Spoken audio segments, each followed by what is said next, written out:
Assalamualaikum warahmatullahi wabarakatuh. Halo semua, hari ini saya akan diskusi dengan Anda tentang forecasting ya. Kalau di bukunya Russell and Taylor, dia adanya di chapter 12. Jadi teman-teman mahasiswa, kalau akan membuat summary, silakan ke chapter 12. Jadi forecasting itu adalah bahasa Indonesianya peramalan. Di dalam dunia bisnis atau nanti pada saat Anda mengerjakan project final project ya, eh, bisnis project maksud saya, tugas akhir Anda perlu memprediksi permintaan di masa yang akan datang atau penjualan atas produk atau bisnis jasa yang Anda jalankan. Nah, hari ini kita akan bicara tentang itu, bagaimana kita melakukan peramalan bisnis kita. Kalau berdasarkan metodenya, kita punya dua kelompok metode, yaitu kualitatif dan kuantitatif. Kalau yang kualitatif itu berdasarkan pendapat seseorang, misalnya bagian armada penjualan atau pemilik bisnisnya. Jadi sifatnya dia subjektif. Nah, kita tidak akan banyak berbicara tentang analisis yang sifatnya subjektif, ya.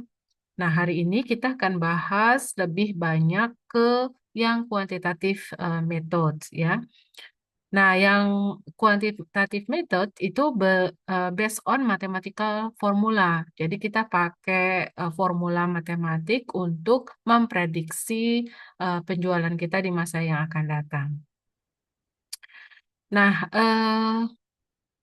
apa peran strategis forecasting dalam supply chain management? Nah, jadi dalam eh, peramalan itu kita harus melakukannya dengan seakurat mungkin, karena dengan meramal seakurat mungkin kita bisa menentukan level inventory yang harus kita apa kita bentuk sehingga proses produksi dalam rantai pasok di dalam perusahaan itu tidak terganggu. Nah, ada dua kelompok kebijakan strategi dalam forecasting. Yang pertama adalah sifatnya continuous dan yang kedua adalah variation of continuous replenishment. Jadi kalau yang continuous terus-menerus di apa namanya diisi pada saat di apa terus-menerus di bahan baku atau barang persediaan yang mau kita beli itu kita kita terus isi ya. Jadi supplier dan customer share continuously update data. Begitu habis kita pesan lagi gitu ya. Jadi itu forecasting yang modelnya continuous. Tapi ada juga yang variation of continuous replenishment. Jadi ini pakai quick response atau pakai just in time dan metode yang lainnya. Nah, apa dampak kalau seandainya kita tidak akurat dalam forecasting? Nah, ini kalau over forecast, dampaknya adalah overproduction. Jadi kita produksi berlebih. Akhirnya inventory kita excess ya, jadi berlebihan. Tapi kalau under forecast, jadi kita under production, sehingga inventorinya sering terjadi kekurangan, shortage ya. Nah, ini dua-duanya nggak bagus. Yang bagus adalah kita mendekati akurat gitu ya. Nggak, ya memang akan sulit seakurat mungkin, tapi paling tidak mendekati aktualnya.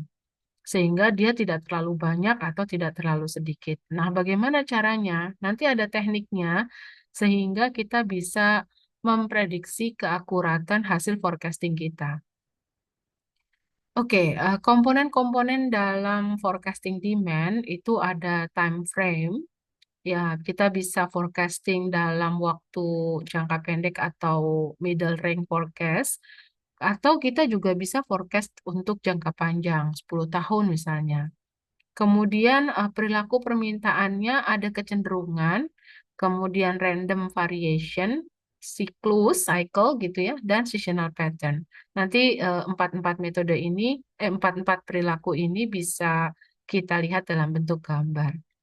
Kemudian causes of behavior, jadi penyebab perilaku orang mau membeli gitu ya. Misalnya eh, kalau bagian armada penjualan itu ditingkatkan insentif penjualannya, maka jumlah penjualan akan meningkat. Nah, itu causes of behavior. Karena X naik, maka Y-nya naik, gitu ya. Nah, ini yang saya katakan dari bentuk forecast movement-nya bisa karena tren. Kalau tren modelnya gini nih, ada tren kenaikan demand, ya. Kemudian yang cycle seperti ini, siklusnya eh, fluktuatif, naik turun gitu ya. Kalau yang seasonal pattern ini dia pada periode tertentu dia akan naik. Kem- ada dua periode nih, pada dua periode tertentu dia akan naik. Selebihnya biasa saja. Nah, kalau ini trend with seasonal pattern, jadi kecenderungannya trennya naik, kemudian ada dua periode tertentu yang naiknya signifikan. Nah, model-modelnya seperti itu kurang lebih. Metodenya, eh, tadi kita sudah sepakat ya bahwa yang kualitatif nggak akan kita bahas jauh-jauh. Kita akan konsentrasi di time series yang kuantitatif ya, yang pertama time series, kemudian yang regression ya. Yang time series ini adalah data mining, pengumpulan datanya. Jadi kita eh, coba untuk menganalisis large amount of data. Kemudian kita gunakan IT tools-nya. Kemudian identify pattern, trends, and relationship among and between group of customer, market, and product. Jadi pengolahan datanya seperti itu. Ini adalah step by step kalau kita akan melakukan proses peramalan. Ya, saya rasa ini nanti kita bahasnya pada saat menggunakan metodenya saja. Oke, kita masuk ke moving average ya. eh Moving average itu salah satu metode yang kita gunakan pada saat kita menggunakan time series model ya. Nah,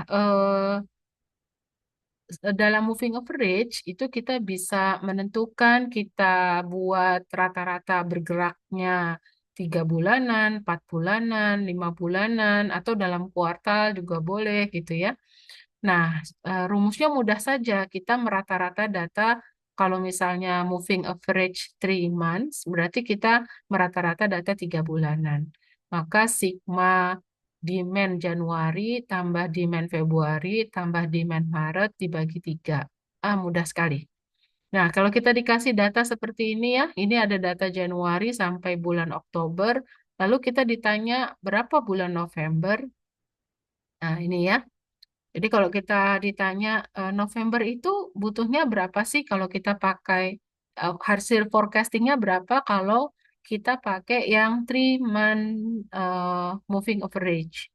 Nah, kalau 3 month moving average kita mau cari November berarti data bulan Oktober nih ya 90 ditambah 110 ditambah 130 dibagi 3. Maka kita dapat order untuk bulan November itu 110.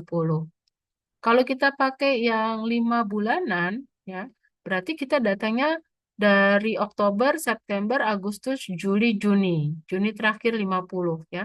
Jadi 90, ini ya, tambah 110, tambah 130, tambah 75, tambah 50 dibagi 5. Hanya seperti itu, ya. Simple moving average.